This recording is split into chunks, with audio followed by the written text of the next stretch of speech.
Good evening to all present. The topic of my presentation is integration of community perception for development of cultural heritage in a cultural heritage village, a case of Aranmula village in Kerala. Now, my name is Preeti Nair. The research is focused on understanding the importance of heritage village and how heritage village amongst the urban scenario can be used for a sustainable approach where the community is coherent with the development and the development framework. So give you a slight brief, uh, the research focuses on examining the status quo of the village. Aranmula, it's in Pathanamthitta district in Kerala. The village has been enlisted for indigenous tourism project and also have been given the status of heritage village by the United Nations Development Program due to its traditional snakeboard trays and traditional metal mirror making, which are unique to this village. So these are the intrinsic features which make it unique, make the village very unique. While researching, it was observed uh, that there is a vast potential of development because of the intangible and cultural heritage characteristics and the urban development of the entire district going hand in hand. Their objective was to highlight while developing an endogenous tourism project or a list, the development lacks the initiative. It was found in later in the research that it lacks the initiative from the local administration and the local bodies to develop the community along with putting it on a list. The paper tries to investigate and assess how the spatial changes takes place in a settlement due to tourism influx, infrastructure development. It also highlights the importance of heritage, which is in abundance in the rural areas, and how they can be developed and promoted as a catalyst for development of the district. Now, to start with, the concept of development or sustainability has been promoted in the SDGs, that is Sustainable Development Goals. Now, the major question that comes into our mind is what is heritage village or why these villages are important?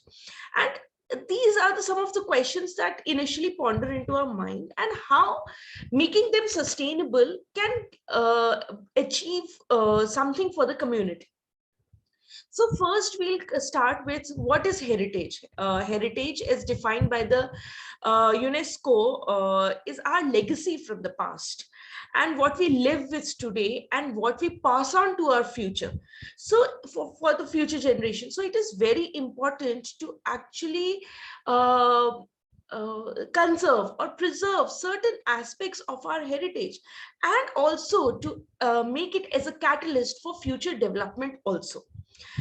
The various sustainable development goals commonly know the importance of heritage in sustainable development and in development of the rural settlements. This means that there is an importance. The pioneers have taken heritage as a major aspect for development and considered in SDGs. There is a need for heritage management as heritage values, the sentiments, um, you know, the sentiments, the expressions, the understanding of how we came, how our ancestors have lived on, what were the unique features they had, the thoughts, and also show a certain level of attachment with the place, the belongingness to the particular place. Heritage villages are nothing but a place of residence for their daily lives. So these are all living heritage. These are not monumental heritage, which is just for looking at. These are living heritage. This gives us a background of how we lived on, how our ancestors have lived, how the settlement came into being. The residents' daily life pattern, through understanding their lifestyle, traditions, various customs, and other living scenarios, is very important to understand the community as a whole and how sustainability can be achieved. Now, the influence of architecture and build structure is altogether lies in the ability to shape human understanding and community togetherness, so as the intangible heritage that is prevalent in that particular area. So intangible heritage also plays a very important role in associating towards that particular settlement, towards understanding its history, towards understanding its lineage. It gives a impression of how the people used to think about, what were their perception, how the community has lived on. The heritage village settlement cannot match the ever-growing traffic congestions. Of course, many people say that why we have to keep our past intact. It is ever-growing. The growth is inevitable. But what is the importance? Importance is we have to preserve certain bits of our heritage. And and in India, we are blessed with such uniqueness in every other kilometer. I mean, every other village, every other settlement has certain unique concept to it. So when we talk about this, we have to preserve certain aspects of our past to understand and to imbibe the do's and don'ts into our future settlements, how they can be well built, how they can be retained. And there is an aspect that in rural settlements, a lot of financial independence is not there. So if we have to create the concept of sustainability, then it is very important that we take the community, we take the existing environment and turn it into a sustainable model. So this is the entire crux of what we are trying to achieve in this particular research, in this particular paper. And what is the outcome of certain titles which has been given. There are not many villages in India that has been given the title of heritage village. There are only selected, and for intangible characteristics, heritage characteristics, there are around 20 to 30 villages that has been identified, and they are spread in different states. So this village has been identified by us, and it has been put into indigenous tourism project. So now the entire research is based on how, after being tagged into an indigenous tourism project, has there been a development? Has there been any initiatives from the authorities, from the government, from the state that has brought the people or the community a certain level of development? They have developed, and they have created the lifestyle of the residents of that particular settlements have developed. So that is the entire crux of our research. So let's start with introducing the site. Now, let us, the village, Aranmula village, is a lively village situated on the banks of Pamba River, and it is in Padmanathitta district in Kerala state. If you see the slide, the river, Pamba River, is going from the mid in the lower, in the southern of the graph, you can see it is the old Aranmula, and in the upper region, it is the new Aranmula village that has been growing up. The settlement has been growing up on the northern side of the river. Now, if you see the highlighted portion, that is the Aranmula Patana Sarthi temple, which is a very old temple, a marvel in itself, a heritage site, and a lot of tourists comes at certain, like in Onam, and there are many occasions that many tourists come to this particular village for paying their respects, to visit this temple.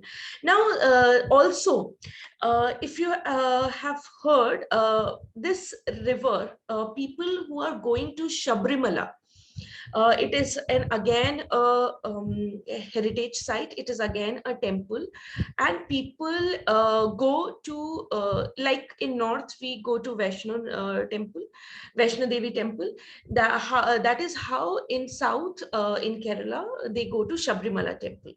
And before going, there is a steep uphill climb to that particular site, to that particular temple. So before climbing the hill, they they reside in this particular village. They take a bath in this river, and then they offer their offerings in this particular temple, and then they start their next level of journey to Shabrimala temple. So this, apart from the intangible heritage, this village has a lot of tangible heritage also. Okay, so it has a lot of history, lot of character, a lot of importance in terms of religion. And of course, because of religion, it becomes a tourism hotspot also. Now, Aranmula, uh, the word Aranmula is derived from Aran and Vilai, which means fertile land on the banks of river. The residents of the village are basically artisans who specializes in metal mirror work called Aranmula Kannadi. Kannadi is mirror.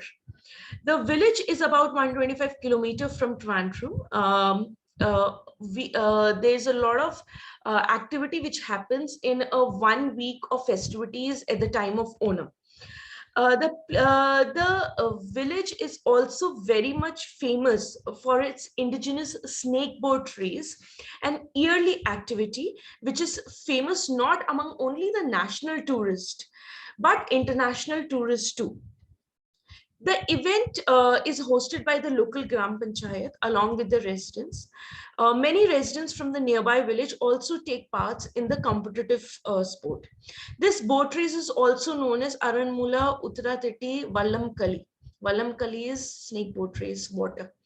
So Aranmula boat race is held during August and September at the time of Onam.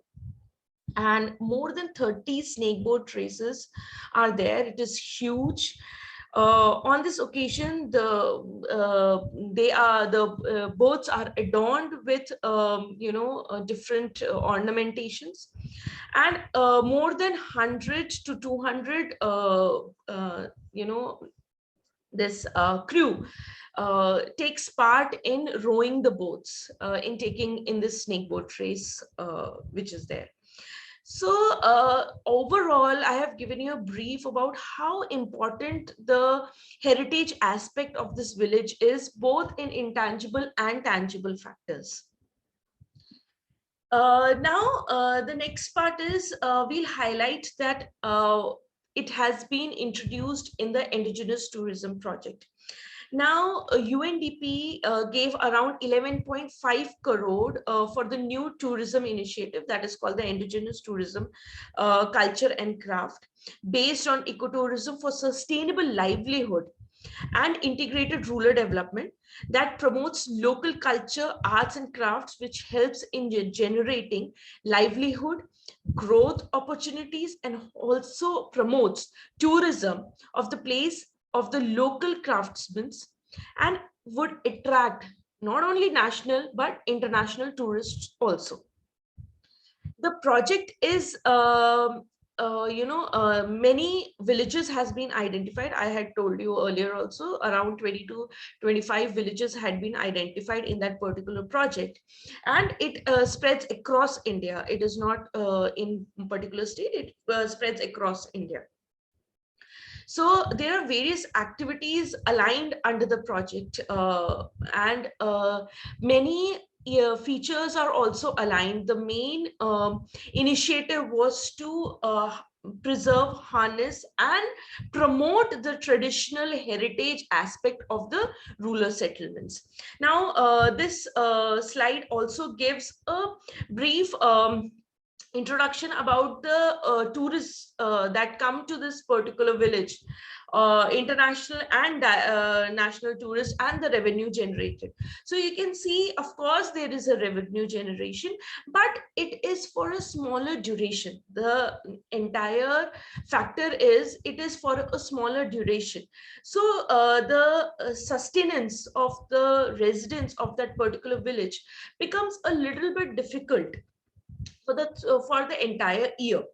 So how tourism can be promoted, or the heritage can be promoted, so that the tourism can be there for the entire spread of year, is what the government should take initiatives in.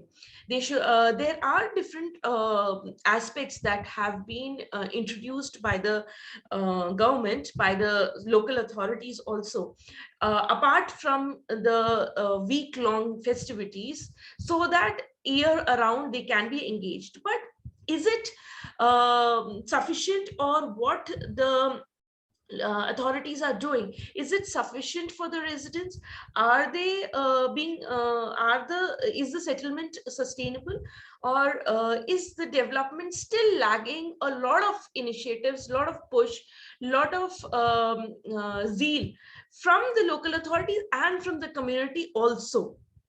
So this is what has to be seen. Now, our research, what we did was also to understand how the settlement has grown.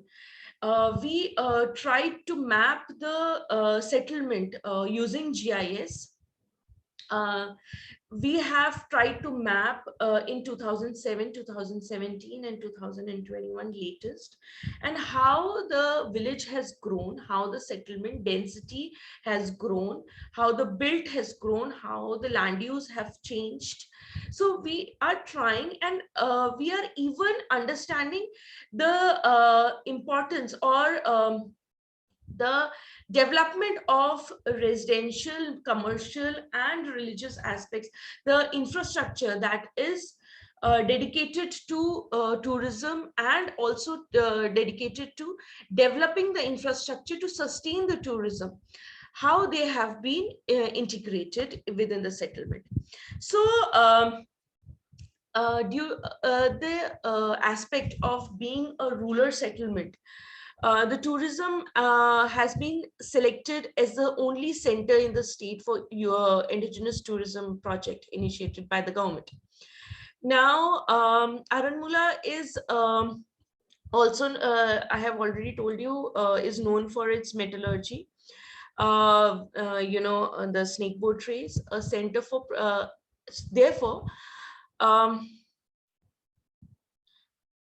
a center for promotion was also developed to upgrade the artisans, to even settle the artisans there. A lot of migrations was happening. If you see, the density of the settlement has grown.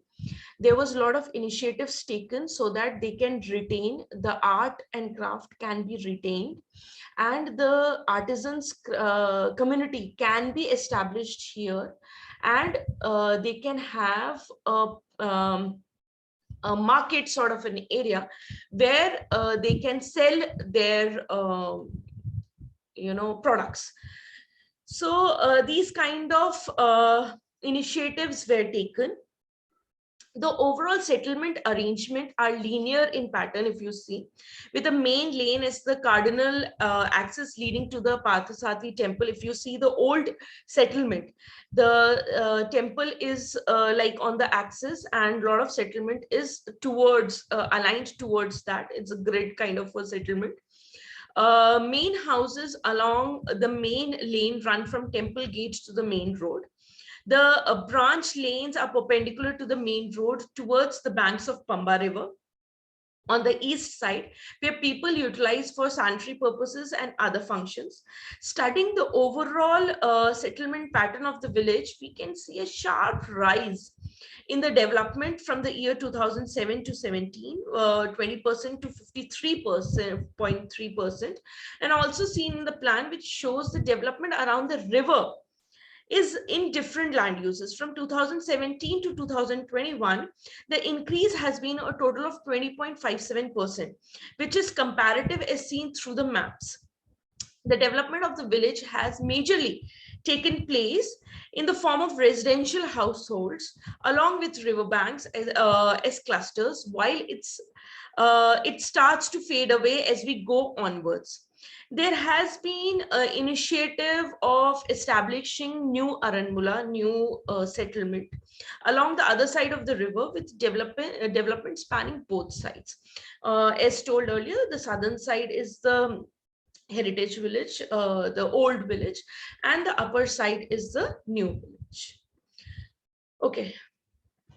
So now what we did was we divided the entire study through literature. We established that under certain parameters, we developed a questionnaire. The major aspects along with infrastructure were the three pillars of sustainability, that was socio-cultural, economic, and environmental.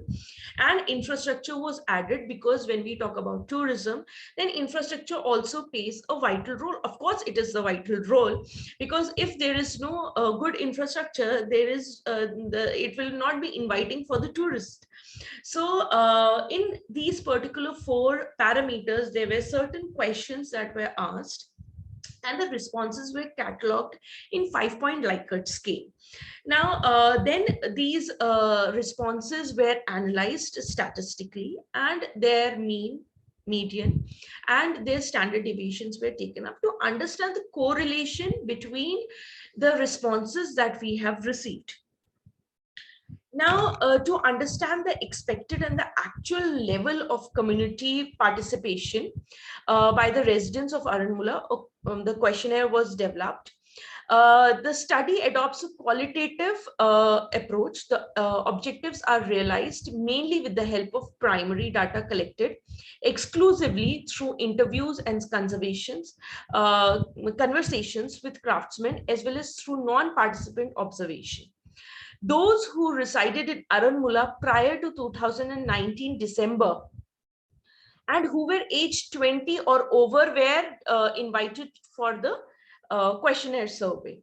Now, the level of actual participation in tourism related projects by those who were informed and participated in the public forum could also be examined. Thus, a purposive sample method was employed. Purposive sample is type of non-probability sampling technique where our judgment does not matter. So usually the sample being investigated in quite small, especially when compared to probability sampling technique. So the total population of Aranmula was approximately 14,450 residents, and 3,932 houses. So we therefore, putting it in the formula, we got approximate number was 400, closer to 400 responses had to be catalogued for the questionnaire. So we did was 375 responses. We got we interviewed, or we took the questionnaire to around 375 responded, and it was done to achieve at least 95% confidentiality, and a confidence interval was the main aim to achieve the through the responses. Now, each question, as told again, it was measured in 5-point Likert scale. The study listed the citizens' participation as an independent variable, and various other factors, including demographic, gender, income level, as are dependent variable. We didn't take it as a major variable. Now, the entire system of this research was done to understand the impact of tourism development in that particular village also. There were many initiative setups, or they were taken by the government also. We have enlisted certain activities like setting up a permanent workshop exhibition center for the metal mirror for the artisans. It has been initiated, and a mural art gallery, museum, and an information center was also initiated. So through all these activities, what is happening? What is the end? What is happening to that particular settlement? See, when we had analyzed the entire settlement can be divided, the changes can be divided into three particular aspects, that is urbanization, changes in the cultural practices, and changes in the built environment. So how, when all these activities are happening, of course, there is a sense of urbanization that is coming up, economic stability comes up, or the concept of sustainability comes up. Now, this came through the increase in tourism infrastructure, exploitation of the natural resources, and the historical heritage background of environment. And the perception was the degradation of quality of life was also there. Because of a certain perception that we received from the residents, that the privacy is being invasioned by the foreign tourists. So then there are certain changes in the cultural practices, like socio-cultural changes, loss of identity. They had this understanding that there is a lot of invasion of privacy, and the concept of local community, the integration was being lost. Local traditions and occupation had a lot of changes coming up, and they were also not acceptable, readily acceptable to the changes. Now, the changes in the built environment was also very evident. That shift from traditional techniques to modern construction techniques was going on. Even the houses built in the recent decade that we have mapped were a lot different from the traditional households. So infrastructure changes, land prices increased. Okay, this was good that land prices increased, but there was a lot of loss of natural resources, natural environment also. So after the entire research, the entire interaction with the community, there were certain perceptions that we understood through both quantitative and qualitative. Now, to understand that, the majority of the respondents felt that there is a need to help the area to restore its cultural heritage while preserving the cultural identity of the local residents. They were very adamant on this, and of course the older people or the older residents of the community felt it very strongly. The issue here is the people of that area do not agree or get themselves involved in the participation or the decision making process, mainly due to their lack of knowledge and low confidence. Although most agreed and strongly agreed with the statement that residents should participate actively in the decision-making process of tourism development, they expressed they did not have any right or power to contribute to the decision-making process and had insufficient knowledge to make such a decision. As per the further discussion with the people, the local residents were of the view that they do not comprehend the language or concept of community participation, and also are not aware of the participation in the decision-making process. Can they be involved in the decision-making? The awareness of the community, it was shocking to understand the awareness of the community was lacking. As per the community, the people were not encouraged to join or work for the tourism and cultural sector, the tourism sector. However, even after not being allowed to participate, the local residents still feel the need to promote heritage in the village. They want to preserve, they want to integrate the heritage. They don't want to destroy the heritage of the settlement.